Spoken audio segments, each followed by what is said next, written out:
बिस्मिल्लाहिर्रहमानिर्रहीम अल्हम्दुलिल्लाहि रब्बिल आलमीन वस्सलातु वस्सलामु अला रसूलिहिल करीम अम्मा बाद। अस्सलामु अलैकुम। आप देख रहे हैं दादा इस्लामिक चैनल और मैं हूं अज़ीज़ुल हसन। नाज़रीन इकराम, ये वीडियो जो बनानी थी वो मुझे नूर टीवी जद्दा के मोहम्मद आकिल साहब की फरमाइश पर जो मैंने उनको अधूरा जवाब दिया उसका दूसरा हिस्सा ये बनाना था। इसके अंदर ताख़ीर हुई और वजह उसकी मेरी मसरूफ़ियात थी।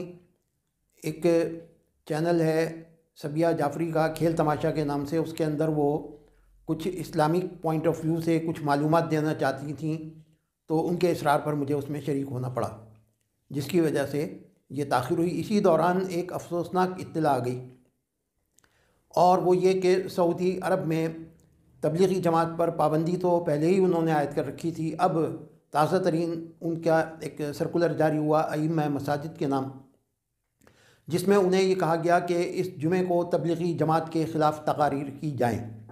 ये बहुत अफसोसनाक बात है कि इस्लामी क़ुव्वतें आपस में एक दूसरे से इस तरीक़े से मुतसादिम हो जाएं।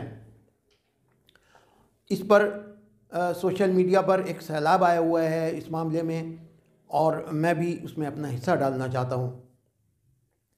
और वो हिस्सा इस तरह मैं डालना चाहता हूँ कि इसकी असल वजह सामने लेकर आऊँ।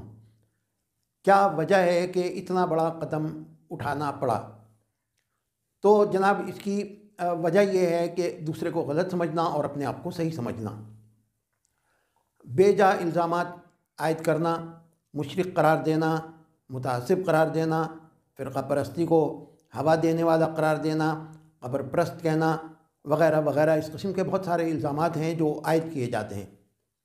और एक साहब ये फरमाते हैं, और जब आप तासुब के ऐनक को उतार के इनकी दावती सरगर्मियों को देखेंगे तो आपको लगेगा अल्लाह और उसके रसूल सल्लल्लाहु अलैहि वसल्लम की फरमाइन कुछ और है। कि तासुब की ऐनक उतार के देखें तो आपको पता चलेगा। जनाब अली, तासुब की ऐनक किसने लगा रखी है ये देखें ज़रा। फ़िरक़ा परस्ती को कौन हवा दे रहा है ये देखें ज़रा। कोई अगर आपका ख़्याल ये है कि फ़ज़ाइल आमाल के अंदर मुशरिकाना दावत दी गई है शिर्क की, तो मेरे भाई आप मुझे ये बताएं कि क्या आज तक कोई एक शख्स भी तबलीगी जमात का शिर्क करता हुआ पाया गया? अल्हम्दुलिल्लाह तमाम तौहीद की बात करते हैं, अल्लाह की बात करते हैं।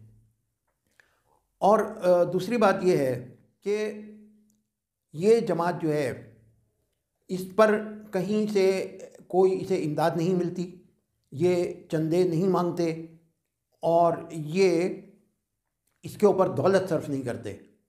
1 रुपया भी कहीं से बाहर से लेके ये सर्फ नहीं करते, ना कोई किसी ने इन्हें स्पॉन्सर कर रखा है।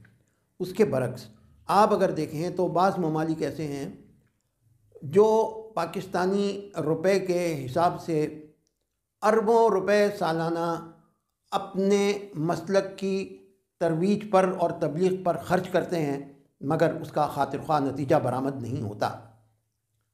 तो यह बहुत बड़ी बात है कि बग़ैर किसी पाई पैसे के अल्हम्दुलिल्लाह करोड़ों लोग जो हैं उनको मस्जिद में ले आया गया और अल्लाह से उनका राब्ता टूटा हुआ जो तोड़ रखा था और नाफरमानियों में और गुनाहों में मुब्तला थे, उस राब्ते को अल्लाह ताला के साथ बहाल कराना बग़ैर किसी ख़र्च के, और दूसरी तरफ अरबों रुपए सालाना ख़र्च करके और नतीजा जो है वही ढाक के 3 पात, कोई नतीजा नहीं निकलता।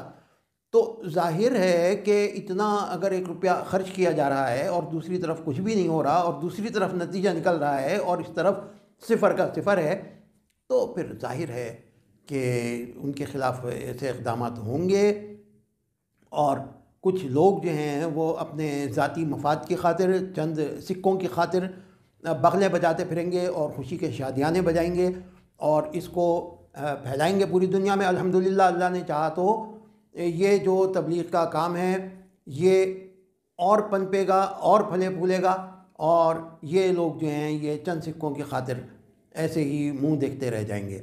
वाखिर दावाना अनिल हम्दुलिल्लाहि रब्बिल आलमीन।